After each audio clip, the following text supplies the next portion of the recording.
What is the best financial advice you've ever received? The best budget is one that you consistently follow, because money is emotional. So if you can regulate your emotional spending, you can control your financial future. Whenever I want to make a purchase that's outside of what I need, I look at it and do the math on how many hours I need to work at my current job to pay for it. Time really does equal money, and I find I don't do the stupid impulse buying when I factor in how much of my time goes into something. You can't manage what you don't measure. Honestly, it wasn't advice about finances, but when I realized this absolutely applied to my financial situation, it changed everything. Started a spreadsheet and have tracked my accounts monthly-ish ever since 2018. What I expected to happen, I'd become more aware. What actually happened, I became more interested and invested in my financial health, and therefore also felt more in control. Income stream hasn't changed, but everything else has. The key to saving money is to spend less than you earn. I know this sounds stupid and obvious, but once this is pointed out to you, can't help but notice how many people don't understand this. Far too many people view their paycheck as how much money they can spend until next paycheck, and run into financial problem after financial problem because they don't save any money. Even just setting aside a small percentage every paycheck adds up over time and avoids so much stress when you encounter an unexpected expense. Create a budget to see where your money goes. The end. Most of my friends who are mid-30s still haven't learned this very basic rule. Know where your money is going. You don't have to know down to the penny what you're spending, but you should know the ballpark of what you're spending on things and where/frequency of it. It basically boils down to, look at your bank statements. I know so many people who just look at their account balance and think, I can spend that much. Don't be cheap on things that drastically improve your quality of life. Example, we had a terrible wired vacuum. Life and I always hated it, but I always found Dyson's cordless way too much money.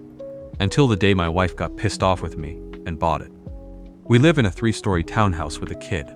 That has improved our lives a lot. Another example, old Apple TV was kind of dying but worked most of the times. Wife got pissed off again. Bought a new version a few weeks ago. So much better. Why did I spend so much time fighting the old one and trying to fix the Wi-Fi, thinking it was that?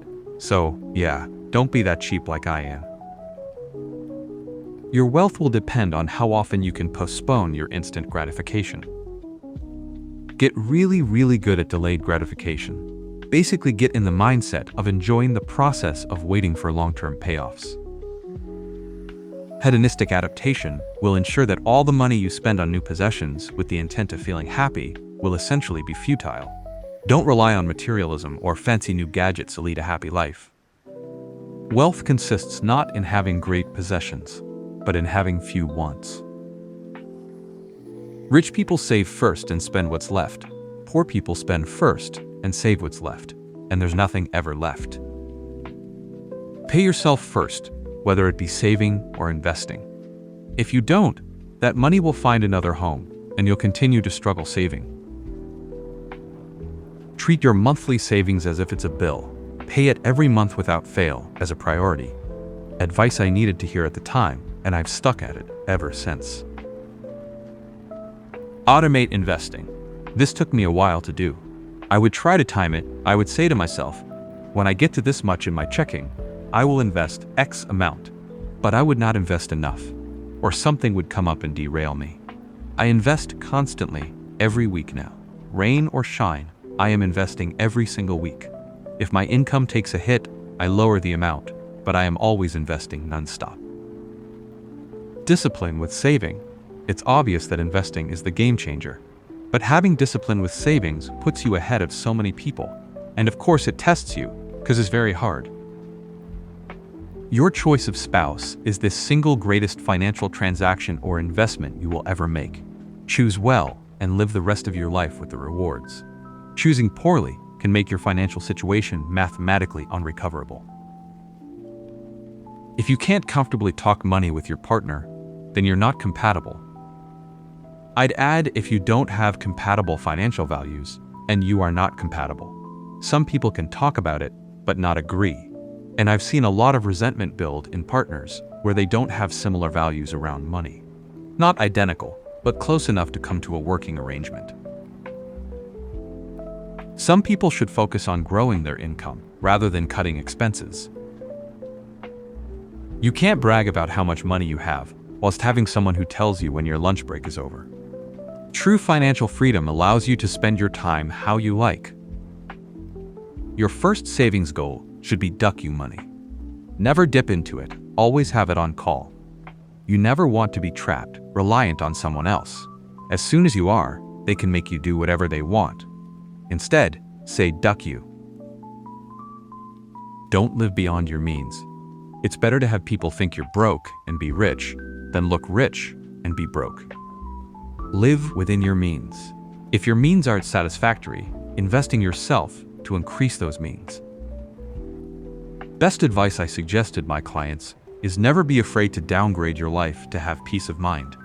In a summary, don't spend every penny to enjoy life now, and do not live beyond your means. Live happily and without stress. Don't be penny wise and pound foolish. For example, spending lots of time clipping coupons and looking for cheap deals, but don't understand a thing about investing in the stock market. Focus on the 20K decisions, not $2 decisions. Not me, but for many. Go to university without knowing what you want to do, or even worse, just follow your passions. Know plenty of psych majors who got to the end and realize there simply aren't jobs for them, especially when placements/masters are so competitive. Apply for a line of credit when you don't need the money. If you apply when you need the money, they likely won't extend you the credit. Can't upvote this one enough. Over 25 years ago, a bank teller convinced me to open a personal line of credit. Didn't touch it for over 20 years.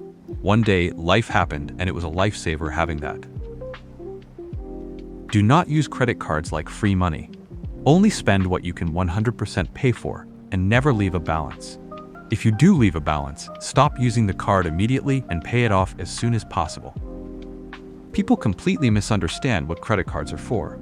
Personally, I use them for everyday spending because of the added payment protection, but never ever spend more than I could pay off in 1 month. People that think it's free money absolutely baffle me.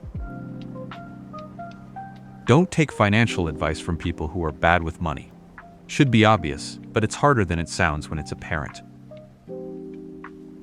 Don't take advice from people who have never done it.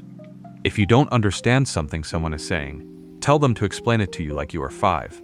If they can't, then they don't understand it themselves. Never take advice from someone who stands make money off of your choice. Learned that one the hard way too many times. Looking at all the clutter in my home was a real eye-opener. I realized that everything I was staring at had once been money I'd spent. This taught me to be much more intentional about what I buy. Once you've covered your basic needs and invested in a few meaningful hobbies, you really don't need much else. It's better to save your money and spend it on experiences and travel instead of accumulating more stuff.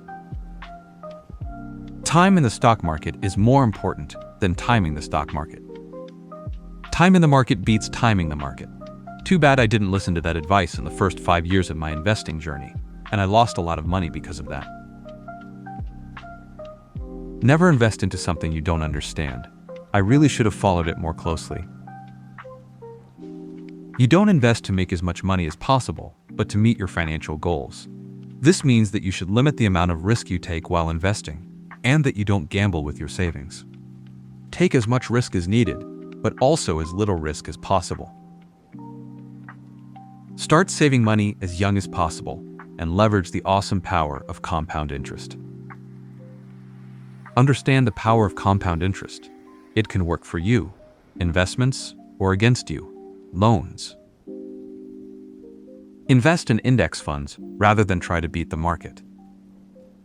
It means you should put your money somewhere with a consistent upwards trend and then leave it there. Just don't touch it. You can add to it, but you shouldn't take or try to move to that sexy new high-risk, high-reward whatever thing. Investment isn't a get-rich-quick thing, it's long-term. Unless you have money to lose. Any investment you're excited about is probably not a good investment. Investing should be boring. If it's exciting, you might be gambling instead. Average performance is good enough. Some investing book I read a long time ago that pushed me towards index funds saved me a lot of headaches with trying to do my own research to beat the market. Forget the password to your brokerage account. There were studies that showed that people who lost their password had a very good rate of return. Investing is like a bar of soap. The more you touch it, the less you have. Not advice, but a lesson learned. I was telling my father that if we continued investing at our current rate, we should theoretically be able to retire with a good chunk of change, hopefully. And he said, "Yeah, I thought that too when I was your age. I calculated and thought I'd retire a millionaire, but that didn't pan out." So I asked him what he invested in, and he looked me dead in the eyes and said it was just one stock he invested in.